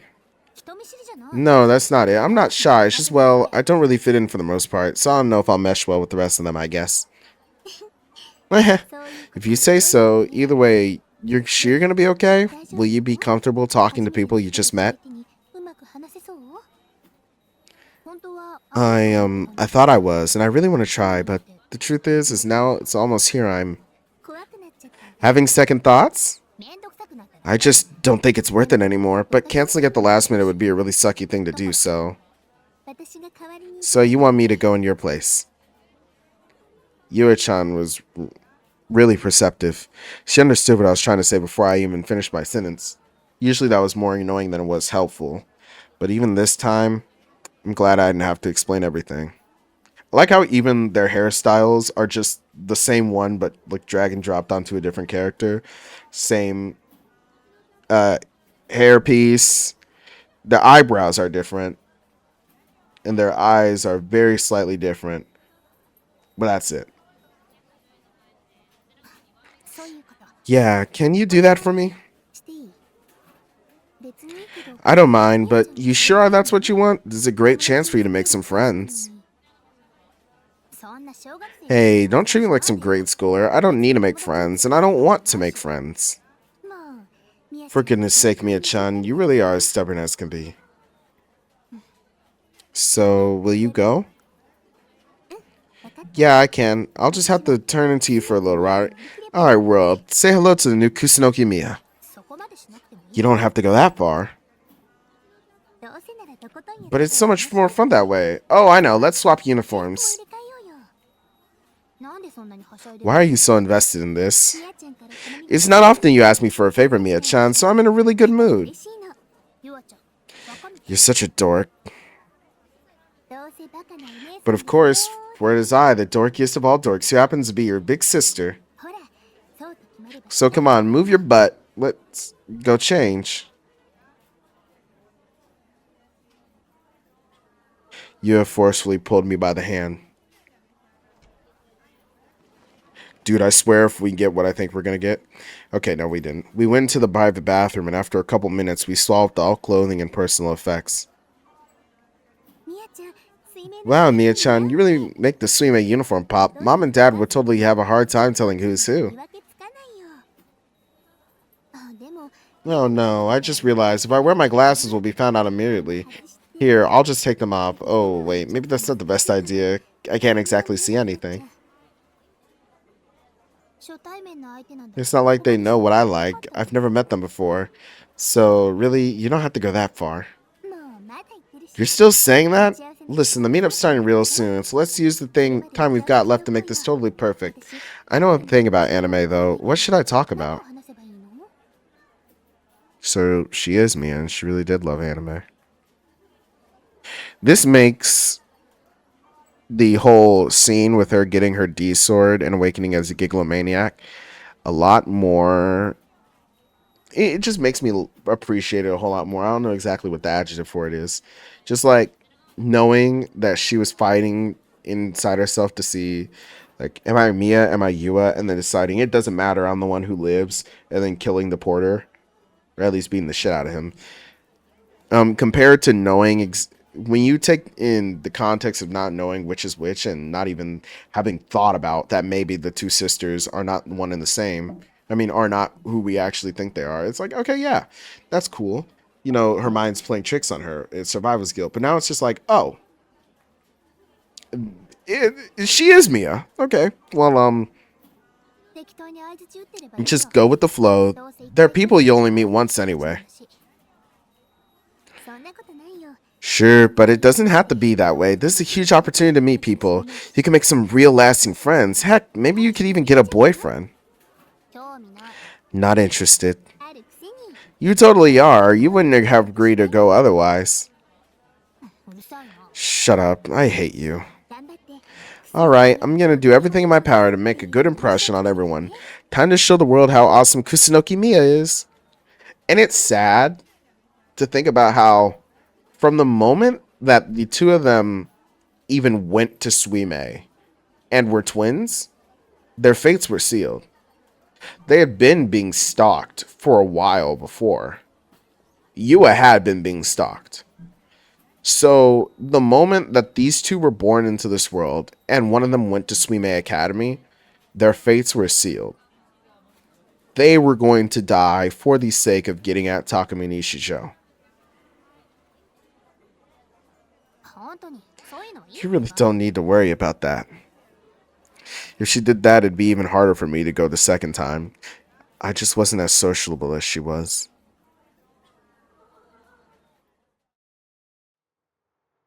It's even more fucked up when you think about how the plan, like, the whole plan was literally just kill people to make Nishijo scared so that he'll awaken his D-sword and we take his code sample. And then the real Nishijo's plan is, okay, let me freak him the fuck out so that he'll awaken. And then let me tell Rimi, and then let me have Rimi sit here and cockblock because she doesn't want me to die. It's just three people all doing the most to fuck with Nishijo. And it sucks ass. It really does. Nobody thought their plan through right. I mean, well, no. They got really lucky. They got really, really lucky that the personage that Takumi Nishijo created of himself is this scaredy cat weakling guy and not some dude who's like, no matter what, I will work and I will fight to protect Shibuya, da da da da da. Because if he had awakened and had like a lick of like hero's justice and righteousness in his heart and courage and wasn't scared, We probably wouldn't even made it to third melt, I'm not gonna lie. よろしく。 Thanks, Yua-chan. And seriously, you don't need to go crazy out there. And okay, his impression isn't good enough, okay? はいはい。 Yeah, I know. See you later, Mia-chan. But it's so weird because the Yua we know, who is Mia by now that we know, is a mix of both of these personalities. She's quiet and reserved, but she can also be happy and talk about the things she likes. While Yua, the real Yua, she's okay, we only get limited interactions with her. But knowing that she's always happy go lucky like this, while Mia is quiet and reserved, and seeing Yua become Mia, become Yua, and become a mix of both of them.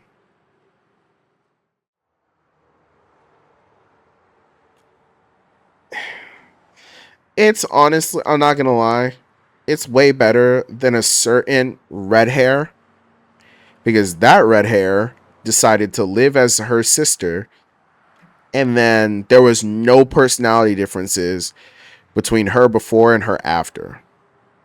She was just herself, but lived as her sister. I like Yua more because Mia is a combination of both Mia and Yua. Yua-chan smiled and waved goodbye, wearing my uniform, holding my bag, and then she disappeared into the crowds of Shibuya as none other than Kusunoki Mia. That had been the last time I'd ever seen Yua-chan.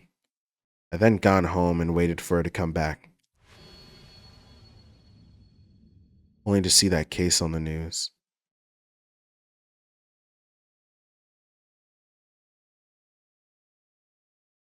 Yua is one of the more tragics here. I mean, everybody is a tragedy, right? You know, ISA being tortured inside of a mental institution for her code sample, probably. Whatever Orihara went through. Senna's like her mom eating the fucking baby, and Senna seeing it. Rimi literally being an endless existence of the collective unconsciousness, probably, and constantly forming a personality, and then it kills itself and a new one is born. And Rimi is the only one to not kill itself because it saw the blue sky that Nishijo wanted. Nishijo in general. Nanami having her hand taken. Everybody here is a tragedy and, is a tragic character. But due to recency bias, I'm going to say that right now, Yua is one of the more tragic ones. Obviously, I think that there is definitely a word to say that the fate of Kusunoki Yua and how it affects Kusunoki Mia is bad. And while we shouldn't really compare the trauma of real life people, for two fictional characters, I can definitely say that what Senna went through and what Rimi went through are way worse. All right. Rimi, as an existence, literally only is born because every other existence before her has killed itself. And she was about to kill herself too and birth a new existence. I mean, Takumi Nishijo didn't even know he was a gigalomaniac. He's the one who saw IR2 in a delusion, and it was harvested from him. You know, and, I mean, hell, Sua and Hazuki have been groomed since birth by the Divine Light. It just sucks. Everybody's life just fucking sucks. I guess that's why they're all main characters, But it's just like, because I'm reading the route right now, I feel extra bad for Yua. But once I get to reading like Senna's route, I'm going to feel more bad for her in the moment than I do for Yua here.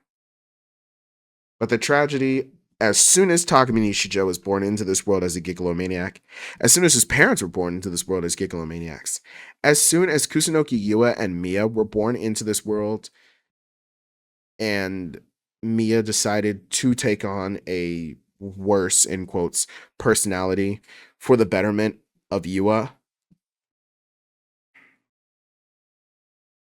that was when one of them had their fate sealed to die. They would die. They had to die. Just to scare Takumi Nishijo a little bit so that he would get his D sword and we could take his code sample. However, I do think that Yua, if Yua didn't die, I think that if we were to take out all the supernatural and think of it as Yua actually dying in a natural way, like maybe being hit by a car or having a disease nobody about, maybe she had an aneurysm. I think that in that point, her death would have done. And even thinking about it in the supernatural context of the story, but I don't really want to think about it that way because what Yua goes through is like really fucked up. But Yua had to die.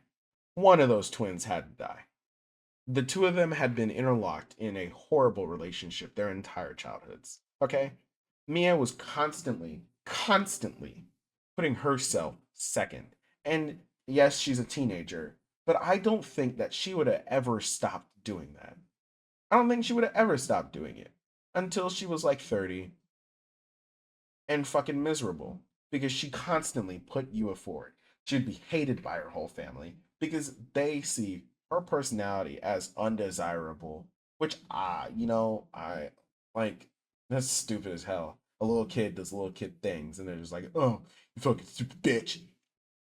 But Yua always put herself and her success second. She probably wouldn't even gone to fucking college. Mia put herself second. She probably wouldn't even gone to fucking college because they would have only been available to afford to send Yua to college on like paying for college works in Japan. So maybe both of them they never go. But I'm just saying that Mia constantly gave Yua the upper hand. She forced her into going to Suime because even though both of them had the potential to go, Mia gave it up. So Yua was the only one who went to Suime.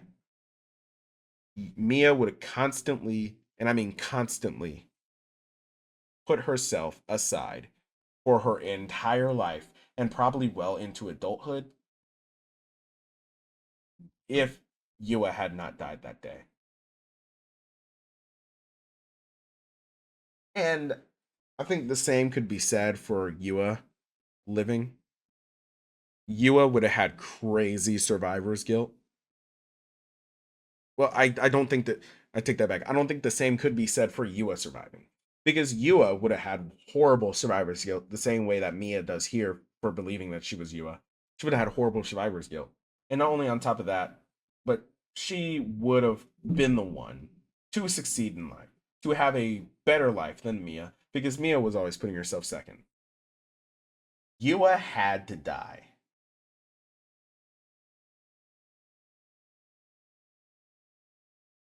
For Mia to have a better life. But if Mia died, Yua would probably have spiraled. When I came to, my headache was so bad it felt like it was splitting in two. The first thing I realized was that I was pinned under my bed. The second thing was that the bed had fallen on top of me. So not only was my head about to burst from pain, but my back was under the weight of the bed. The only thing I could move were my eyes, which allowed me to witness the sheer devastation of my room. Yua was slumped against the wall, staring off in a daze. She'd been half naked before the earthquake hit, but it seemed like she put her clothes back on. No, take them back off. Before she'd gone completely topless, while also keeping her glasses on, which honestly brought some life back. Oh, fuck you. But now her glasses had fallen to her feet. The lenses were cracked. She didn't need them anyways. 助けて。紐ほどいてよ。 It took nearly everything in me, but I managed to fight through the headache and call out to Yua. With the most empty eyes, she looked at me. 思い出したの。 I remember. Literally, who cares? I don't give a shit about what you remember. Just untie me already. I can't move under this thing. 思い出したのよ。 I finally remember. Yua slowly got up and easily untied the tight knot. Almost too easily, in fact, considering how dark it was and how she wasn't wearing her glasses. Finally, a free man, I managed to slip from out under the bed. But that was about as far as I went. My health felt as if it was being cracked open, just like it had during the previous earthquakes. ユアちゃんだって Even standing up felt impossible. It was Yua-chan. Yua was once again mumbling something in a low 集 voice. 団ダイブで死んだ The の one who died during the group dive wasn't Mia. It was Yua-chan. ユアちゃんユア Yua? 何 What are you? 私は I'm ユアじゃない not Yua. A wry smile spread across Yua's 私 lips. は I'm ミアよ Mia. 自分を I ユア had ちゃんだって only 思い込んで convinced myself I was Yua-chan. あの日 The two of us switched places that day, and then Yua-chan で died. ユアちゃんは死んだ It was supposed to be me. 私が死ぬはずだったのに Suddenly, the expression on Yua's face disappeared, complementing the empty eyes that had yet to leave her. And then she extended her hand toward me. 西条くん Nishijo-kun, もう I don't care about Shogun anymore. どうでもよく結局 In the end, I was the one who killed 私が Yua-chan. 死なせたようなもん I let her die. See what I mean by survivor's guilt? And now imagine if it was. See what I mean? Okay, now imagine if this was Yua who had seen Mia give everything up for her entire life. Oh my god, that girl would have spiraled. She would have never recovered. ね Would you be willing to come with え来 me? てほしい To- どこへ To where? ユアちゃんが死んだ場所 To the place where Yua-chan died. I just want you to come with 来て me. くれるだけでいいお願い Please. I didn't know exactly why she was asking me this, but I had an idea. An idea that soon became a realization. Also, this is way better than Daydream, I would just like to say. Mia was planning to die. I had no idea whether or not I should stop her. It was probably too late for me to say anything that might reach her. And so I took Mia and went to pull myself up. I felt a stabbing pain in my head. I pictured my eyes being dyed a scarlet red. The throbbing pulsation of blood vessels made my inside my head reverberated throughout my entire body.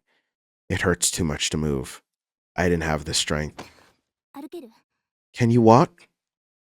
Mia supported my body with her 歩いて shoulder. くれないと困るわ I want you to come with me. If you can't walk, then we have a problem. 私を助けると思って I think you can save me. お願い Please.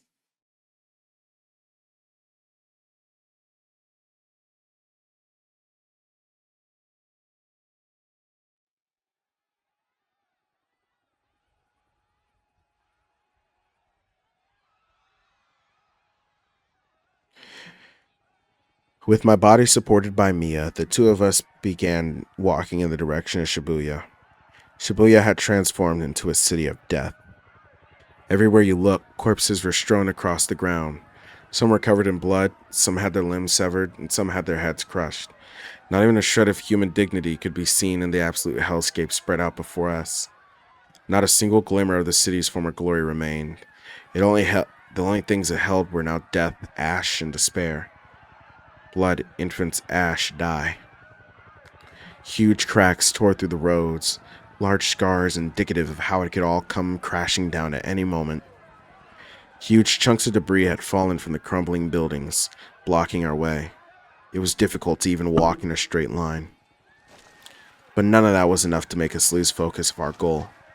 Mia and I marched on, completely disregarding the cries for help around us. Our destination was the building towering over the city in the distance, Cornelius Tower. The tower was still standing. The outer walls were crumbling in certain spots, but the structure itself had more or less tanked the earthquake. It stood straight and tall. As far as we could tell from the outside, it seems the lights were off on every floor. Maybe everyone had evacuated, leaving the building vacant and abandoned. Naturally, the lobby was completely empty. There didn't seem to be any electricity either, so the elevator didn't work. Our only option to get to the rooftop would be the emergency stairs. When the details behind the group dive case had appeared online, I had done a little digging into the building. Cornelius Tower stood at 184 meters tall, with 41 floors above the ground. There was absolutely no way I could climb that many floors, not when I could walk couldn't even walk this straight with a headache. And yet Mia kept on supporting me. Leaning on her, we climbed the stairs step by step, sweat dripping down on our foreheads. お父さんとお母さんは I think 私が自分 Mom の and Dad were ユ just アちゃ trying ん to だと protect 許 me して by くれ calling me Yua-chan. 気を使って私をユアとして扱って Maybe that's why they 目を started 死ん treating だ me ことに like したの Yua, and why they considered Mia dead. She was talking to herself. I listened along in silence. Well, she probably didn't need me to listen. She was just talking aloud, and I just happened to be there. 昔からそうだった It was always like that. 私は I was the brat no one wanted, and she was perfect. 両親はいつも My parents 私を腫れ物で always も treated され me たように like I was 育 some てた kind of tumor to the family. ミアを死んだことに So 決め why did they decide that Mia died there? 親はユ Well, アちゃん probably がミアに死 because んでほしか they った would have preferred it that way. それも全部 Though that's entirely my fault. It's my fault for convincing myself that I was Yua-chan, 私のせいよユアちゃんが死んだみたい which is why I should die, 私も死ねばいいの just as Yua-chan did. What, what kind of person was どんな Yua? 人だったの 憧れ She was someone I looked up to.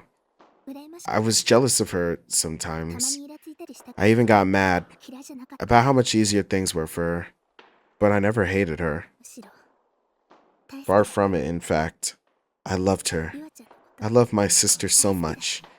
She was the only one who understood 私の me, ことを分かってく the れる only person in the whole たった world. 一人のかけがえのない人だったものユアちゃんが笑顔でいてく Her れる smile 私は always どんな made に me 辛いこと so があっても happy, 嬉しかった no matter how hard things were for me. いつも私のことを She 心 was 配して always くれ worried る about me. I always felt so 心配 guilty させて about る it, のが申し訳なく and て in the end, I started acting distant with her. つい冷たくせ But she didn't care. She was always so nice to me, no matter how I treated her. 優しくてユアちゃん Yua-chan.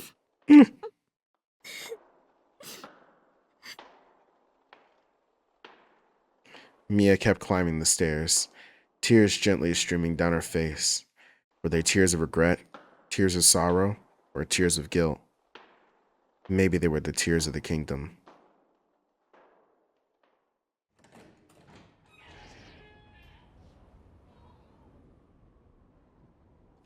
The wind was stronger than I thought it would be on the helipad. The panorama of Shibuya's nightscape spread right before our eyes, but now its former brilliance was nowhere to be found. The city had been fully engulfed in darkness. One could just barely make out landmarks like Tokyo Tower, Roppongi Bills, or other buildings situated in the Shinjuku distance. The Shibuya underneath our feet was veiled in complete and utter silence. There was very little light, allowing darkness completely reign over the ruined city. If it were noon, then Shibuya's new form would be nothing less than 西 stupefying. 条くん Nishijo-kun, も if し you よかっ want たら to. Mia gently let me go, retracting the arm that had been supporting me. I immediately sank down to the ground, not an ounce of energy left in my legs. 一緒に Will you fly with me? 飛んでくれない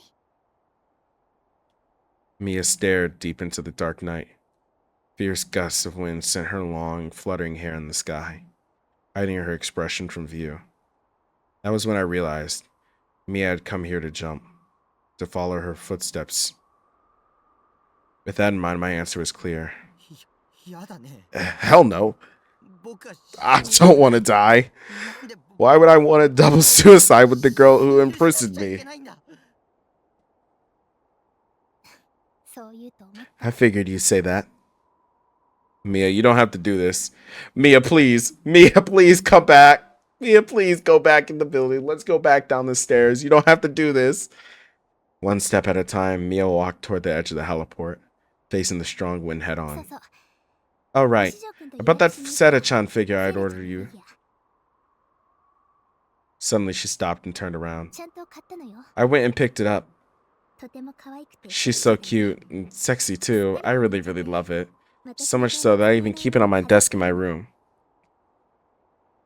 A transient smile spread over Mia's lips. Of all the times for her to have said that, why now? I don't care what you say. You'll still get no sympathy from me. 同情なんて That's okay. 求めてない I don't need any sympathy. それじゃ Well then, goodbye, Nishijo-kun, 西条くん the boy who killed me. You don't have to do this, Mia, please. 私も Mia, please. ゆあちゃんのところに行くね No, no, please, Mia, please, no. Mia, please. Mia, please. What Nishijo-kun had just said was very reasonable. It was strange, though. It had made me feel lonely. There was this heart-rending pain in my chest. In the end, I had never been afforded the opportunity to confirm whether or not he was Shogun. Maybe he was telling me the truth, and I was the one who got it all wrong. But even if I wasn't wrong, there was no point in holding a grudge against him now. If only I hadn't asked Yua-chan to switch places with me back then. If only I had gone to the offline meet myself. Then Yua-chan would still be alive. Yua-chan hadn't deserved to die. She had so many friends, our parents had loved her more than anything, and she'd been the smartest, most beautiful girl I ever met. And yet she had died anyway. Kusunoki Yua had died anyway. And when she had, Kusunoki Miya disappeared along with her. She'd vanished in thin air, becoming a ghost. That was the choice I made back then. I could no longer tell whether I was alive or dead. All that I knew was that Yua-chan wasn't here anymore, so I'd rather be dead. I stood at the edge of the helipad, where Yua-chan and the other four jumped off that night. Looking down made me feel dizzy. The whole nightscape was pitch black and the city lights had gone out.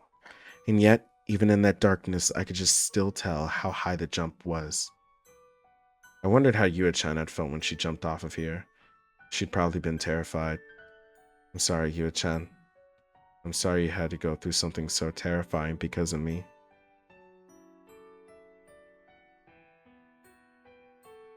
I'll be going too. Very soon. I will take the pain that you endured, the pain that I alone was supposed to feel, and engrave it onto my body, Yua-chan. Took a deep breath. My heart and mind were at peace. I wasn't afraid of dying. I spread my wings. My arms lay in the empty air. I closed my eyes, and then I stepped forward into the bottomless abyss before me. And with nothing there to support me anymore, I fell. My whole world turned upside down. There was nothing left to chain me back. Even though I was in a free fall, it was like I was floating. Floating amid the rumbling of the wind. The ground was rushing toward me. The very same asphalt that Yua-chan had crashed into 2 months back. The hardened tar that crushed her bones, ruptured her organs, and sprayed her blood and gray matter across itself. I don't want to die. Just a moment ago, I hadn't been afraid to die. But the second I lost control of my body, I'd been overcome with a tremendous sense of dread. I don't want to die! Even if Yua-chan had died, I still wanted to live. This was just my survival instincts taking over. I screamed. I screamed from the bottom of my soul. I desperately reached out my hand to the distant night sky above me. I knew there was no one that could grab onto it, but I reached out all the same. There was no end to my screams. I pleaded. I don't want to die. But nobody heard me. Nobody grabbed my hand. I simply fell, with the earth coming closer and closer.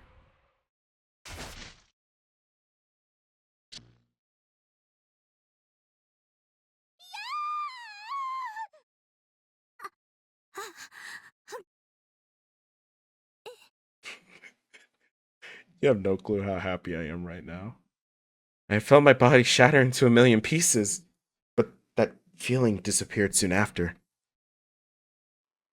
When I came to, I found myself collapsed on the roof of Cornelius' tower. Nishijo-kun was in front of me. He still wasn't looking at me, but he was reaching his hand out even so. Why? I had definitely jumped. No doubt about it. I had definitely taken that nearly 180-meter dive and smashed right into the ground. But now I just sat there, staring at Nishijo-kun's hand, utterly dumbfounded. I even forgot to wipe away the tears streaming down my face. You done? Nishijo's words were blunt and curt. I'd be in deep shit if you died on me. it looked like I pushed you off. I don't want people to think I'm a criminal. 殺人犯扱いされたくないね。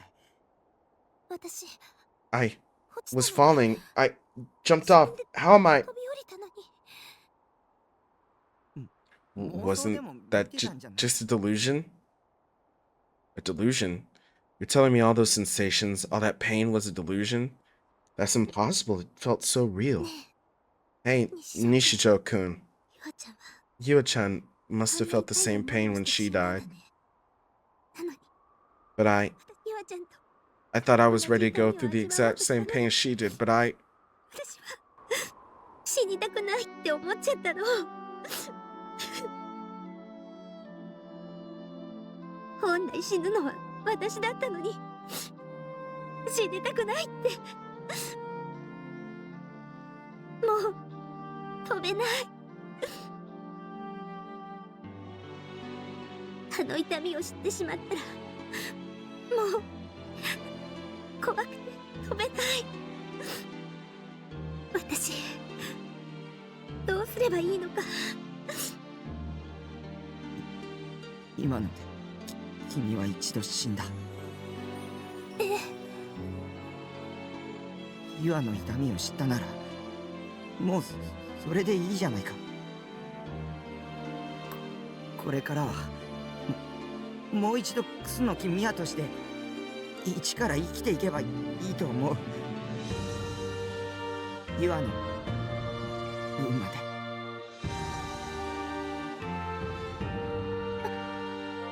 ありがとう。ありがとう。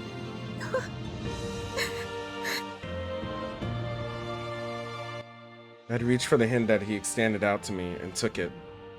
It was so very, very warm. I could feel his body heat through his palm. Warmth so comforting, I felt my hand stop shaking.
That was fucking phenomenal. Fuck the daydream. I'd argue that's better than the main route. All right, that's better than the main route. Better than bad ending. That's better than daydream. This is my favorite one so far. Fuck everything else. This whole entire rest of the game can suck my dick. All I need is my time with. My God, it's so beautiful. It's so beautiful. Where the fuck did Remy go? Where were Senna and Kozue? Nobody came to check up on me. Well, but I don't care. I got to spend all that time with Mia. I love Mia. I love Mia so much. I loved Mia before this. I loved so much about Mia before this.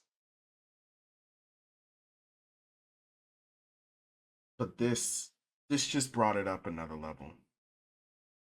Mia right now is my favorite character. What if Violet from Persona 5 was an even better fucking character?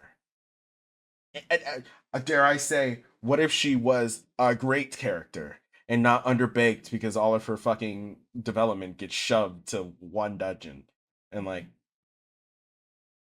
has to share the spotlight with somebody else's development? You know? Just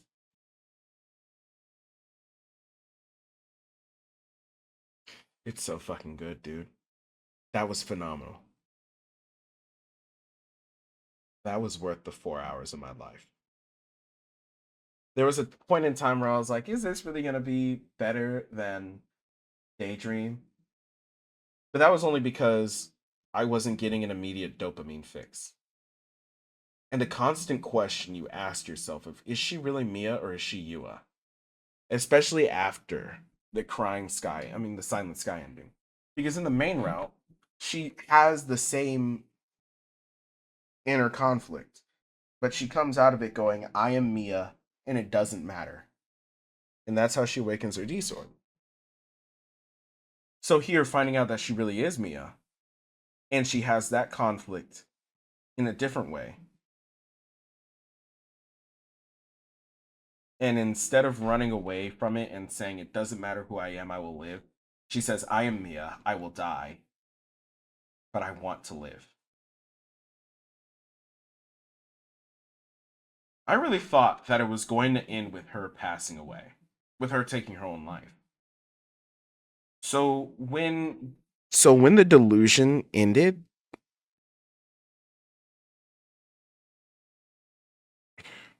dude,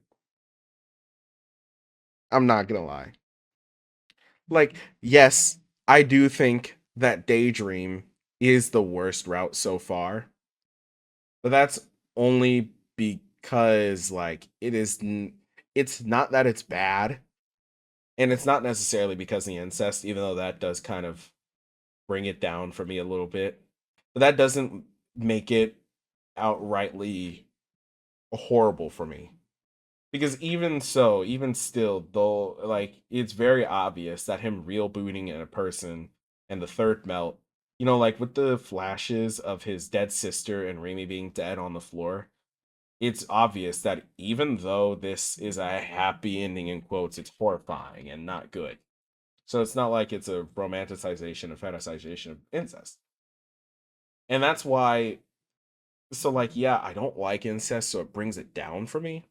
But also, that's not why it's the worst. It's just simply because how can you hold a candle to sun and moon, to moon and sun? How can you hold a candle to this? How? And then the bad ending and the main ending are already phenomenal stories in themselves. I'm thinking of the main. So when I'm talking about this, I'm talking about the main ending being the entire game, the bad ending just being the differences at the end, and then Daydream just being the differences throughout. Like, Nanami gets one intermission and it doesn't answer any questions that you would have about Nanami from the main story. It doesn't. They don't do anything with Nanami and Daydream, and that's so disappointing. All we get more talk. Okay, she mentions Takumi being in the hospital. We already know about that. We get things about her feelings that we already know. We already know that she pushed herself to be dependable because she visited him every damn day. And we see him tell Nanami, you don't have to come anymore, and then wipe her memories and make her believe that her brother is a shut in who lives on his own. Everything that we go through with Nanami, we already know from the main story. Everything we go through here with Mia, we didn't know. Or we didn't know all of it.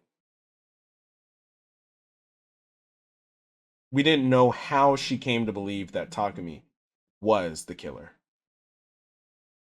And then I forgot what happened in her second intermission. Oops. And then we also the added on bit with her seeing Sua and him sending her there. Phenomenal. I love it. I love all this. We didn't there's questions that this route answers about Mia that we didn't know before. There's questions about Nanami, such as where the fuck are her parents? Where does she sleep at night? If the house isn't there, that we don't get answered here. And I just see it as such a waste. I don't think Nanami's route is inherently like a bad piece of writing. It's just disappointing how much of it is just a little sister dating sim.